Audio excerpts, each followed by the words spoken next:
Hello বন্ধুরা, welcome back to my channel PG ব্লগসে আপনাদের স্বাগতম। আজ আমরা চলে এসেছি জাহাননগর পঞ্চায়েতের অন্তর্গত পরানপুর কপিলমণি আশ্রমে। এই কপিলমণি আশ্রমে যাওয়ার পথেই একটি রেল লাইন তার গেট পড়েছিল, তাই আমরা অপেক্ষা করছিলাম। এখনই দেখলেন ট্রেনটি বেরিয়ে গেল, এরপর গেট খুলে দেওয়া হলো এবং আমরা রাস্তা দিয়ে ধীরে ধীরে কপিলমণি আশ্রমের পাঁচিলের পাশ দিয়ে যে রাস্তাটাই আছে সেখান দিয়ে ধীরে ধীরে কপিলমণি আশ্রমের দিকে এগিয়ে গেলাম। এই কপিলমণি আশ্রমটি বর্ধমান জেলার পূর্বস্থলী ও নাদনঘাট থানার অন্তর্গত জাহাননগর পঞ্চায়েতে অবস্থিত।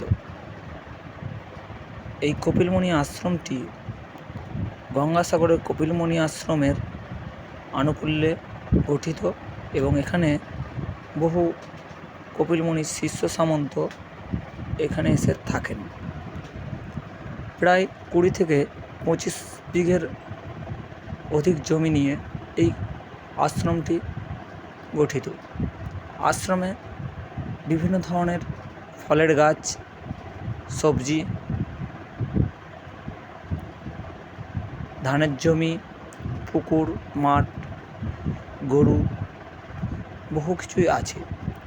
এই যে আশ্রমের যে লাল মন্দিরটি দেখতে পাচ্ছেন, এটি হচ্ছে যজ্ঞ করা হয় এই মন্দিরের মধ্যে। এছাড়া যে মন্দিরগুলি আশেপাশে দেখতে পাচ্ছেন সেগুলি সমাধি মন্দির। এরপর আমরা ধীরে ধীরে আশ্রমের ভেতর দিকে এগিয়ে গেলাম আপনাদের চাক্ষুষভাবে দেখানোর জন্য যে কি কি আছে এই তপবন আশ্রমে।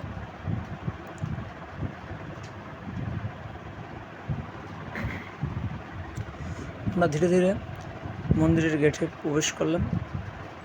ডান দিকে মন্দিরটি থাকলো, আমরা বাঁ দিকে তপবনের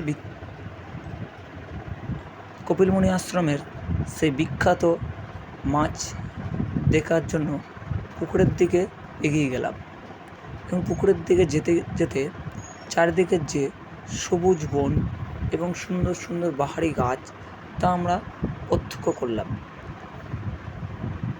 এই গেটটি দিয়ে পার হয়েই চারদিকে বিভিন্ন রকম ফলের গাছ, বিভিন্ন রকম সবজি, বিভিন্ন রকম ফুলের গাছ আপনারা দেখতে পাবেন। এই যে লিচু গাছটি দেখতে পাচ্ছেন, নারকেল গাছ, আম গাছ, বেল গাছ, জাম গাছ, কী গাছ এখানে নেই, সমস্ত গাছই এখানে আছে। আর বিশেষ করে বন্ধুরা একরকম ফুল দেখলাম যা আমিও সঠিকভাবে চিনি না। এই যে দেখতে পাচ্ছেন দুধারে গেরুয়া কালারের ফুল, এই ফুলগুলি খুব সুন্দর লাগছিল, আমি যদিও ফুলগুলির নাম জানি না। এরপর আমরা সেই কপিলমণি আশ্রমের যে বিখ্যাত পুকুর, যেখানে বিশাল বিশাল ওজনের মাছ দেখা যায়, সেই পুকুরের মাছ দেখার জন্য আমরা পুকুরের ধারে এগিয়ে গেলাম। কথিত আছে এই পুকুরে সবচেয়ে যে বড় মাছ হয় সেটিকে পুজো করে গঙ্গায় ছেড়ে দেওয়া হয়। আপনারা অনেকেই কপিলমণি আশ্রম গঙ্গাসাগরের নাম শুনে থাকবে। গঙ্গাসাগরে যে কপিলমণি আশ্রম আছে, সেই কপিলমণি আশ্রমেরই একটি শাখা এই জাহাননগর পঞ্চায়েতের পরানপুরের অন্তর্গত কপিলমণি আশ্রম। আমি আর আমার ভাই সৌভিক দুজন মিলে আজ কপিলমণি আশ্রম আপনাদের দেখানোর উদ্দেশ্যে গিয়েছিলাম। এই যে আমার ভাই সৌভিক।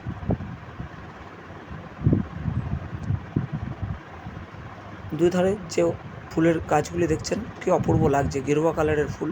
এরপর আমরা মূল মন্দিরের দিকে আবার ফিরে আসলাম। এই যে মূল মন্দিরের চূড়াটি আপনারা দেখতে পাচ্ছেন, এখানে অনেক সন্ন্যাসিনীরা থাকেন, সকলেরই সুন্দর ব্যবস্থা আছে। এছাড়া এই মন্দিরে আপনারা দুগ্ধ জাতীয় ঘি এবং দই পেয়ে থাকবেন। এই যে মন্দিরের মেন মন্দির, যেখানে একজন ভজন করছেন। এছাড়াও এই মন্দিরে গোশালা অবস্থিত। এরপর যে মন্দিরটি দেখতে পাচ্ছেন, এখানে হচ্ছে যজ্ঞ করা হয় এই লাল মন্দিরটিতে। এবং পাশে যে মন্দিরটি সেটি একটি সমাধিক্ষেত্র। আপনাদের যজ্ঞস্থানটি আমরা তুলে ধরব যাতে আপনারা প্রত্যক্ষভাবে দেখতে পারেন। এই যে যজ্ঞের স্থানটি যেখানে যজ্ঞ করা হয়। এছাড়া এই যে একজন মহারাজের সমাধিক্ষেত্র।